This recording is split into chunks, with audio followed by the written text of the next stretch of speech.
کاش کاش کہ ہم صرف دیکھ سکتے، لیکن ہم تو پتھر ہو چکے ہیں۔ ایک طرف فلسطین کی وہ مٹی ہے جو معصوموں کے لہو سے سرخ ہو چکی ہے، جہاں مائیں اپنے جگر گوشوں کے اعضا کپڑوں میں سمیٹ رہی ہے۔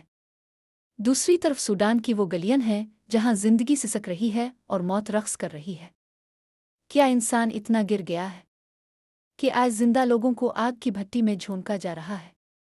بچے بوڑھے بے گناہ سب اس آگ کی نظر ہو رہے ہیں جو ہماری بے حسی نے، اور ہم اپنی عیاشیوں کے حصار میں قید ہیں۔ ہماری خواہشات ختم نہیں ہوتی، ہماری انائی نہیں تھکتی۔ ہم اپنی چھوٹی سی تکلیف پر آسمان سر پر اٹھا لیتے ہیں، لیکن وہاں پوری کی پوری نسلیں مٹائی جا رہی ہیں اور ہمیں فرق نہیں پڑتا۔ ہمیں اپنی آسائشوں سے فرصت ملے تو کسی کا دکھ نظر آئے۔ ہم اپنی پیالی میں چینی کم ہونے پر احتجاج کرتے ہیں اور وہاں کسی کو پینے کا صاف پانی تک میسر نہیں۔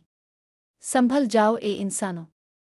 یہ آگ جو آج دوسروں کے گھروں میں ہے، کل تمہاری دہلیز تک بھی پہنچ سکتی ہے۔ ضمیر کو جگاؤ اس سے پہلے کہ وقت تمہیں مٹی میں ملا کر تمہاری داستان بھی ختم کر دے۔ خاموشی اب گناہ ہے۔ کب تک تماشائی بنے رہو گے؟ کب جاگو گے؟ اے اللہ، ان مظلوموں کی ڈھال بن جا جن کا تیرے سوا کوئی سہارا نہیں۔ ان ماؤں کے کلیجے ٹھنڈے کر جن کی گودیں اجڑ گئیں۔ ان بچوں کے سر پر دستن شفقت رکھ جن کے سر سے سائبان چھن گیا۔ مولا، ہمیں اس عیاشی اور بے حسی کی نیند سے بیدار کر دے۔ ہمارے دلوں میں طلب پیدا کر کے ہم دوسروں کا درد محسوس کر سکے۔ ظالم کے ہاتھ روک دے اور مظلوم کی غیب سے مدد فرما۔ اے پروردگار، دنیا میں امن و امان قائم کر دے اور انسانیت کو اس آگ سے نجات دلا۔